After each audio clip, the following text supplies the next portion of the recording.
அவரை நம்ம தம்பி சிவாஜி கிருஷ்ணமூர்த்தியை பத்தி பேசிட்டு போனார். இல்ல கேக்குற சிவாஜி கிருஷ்ணமூர்த்தி அங்கிள் அவர்களே, நீ பேசுனத உன் பொண்டாட்டி கேட்க முடியுமா? ரெண்டு பொம்பளை பிள்ளை பார்த்திருக்கிய உன் பிள்ளையை கேட்க முடியுமா? என்ன சொன்ன?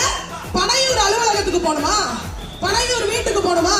உங்க திமுக இருக்க பெண்கள்லாம் அறிவாலயத்துக்கு தான் போயிட்டு இருக்கீங்களா?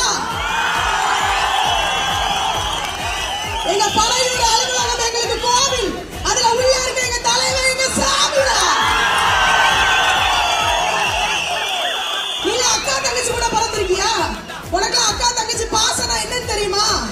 உன் பிள்ளைங்களும் உங்க திமுக உள்ள பெண்களும் கூட உன் பேச்ச கேட்டு உடம்பு வெக்கப்பட்டு கூச்சப்பட்டுக்கிட்டு இருக்காங்க.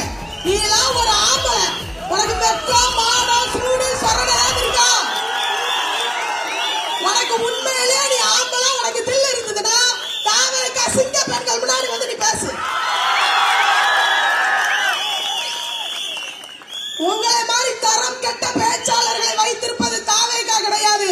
உலக தரம் வாய்ந்த பேச்சாளர்களை கொண்டிருப்பதா தாவேக்கா. எவ்வளவு தைரியம் இருந்தா பெண்களை பார்த்து பேசுவேன். நாங்க இல்லைன்னா உலகமே இல்லை தெரிஞ்சுக்கோ. பெண்கள் இந்த நாட்டின் கண்கள். யாரை பார்த்து பேசுறேன்? அதுவும் தாவேக்கா பெண்களை பார்த்து. வெயிட் பண்ணு, ஒரு 80 நாள் வெயிட் பண்ணுங்க சிங்க பெண்களே. சிவாஜி கிருஷ்ணமூர்த்தி எங்க பெயர போறாரு? பாவம் வயசாகி போச்சு, அங்கதான் இருப்பாரு, பாத்துக்கலாம்.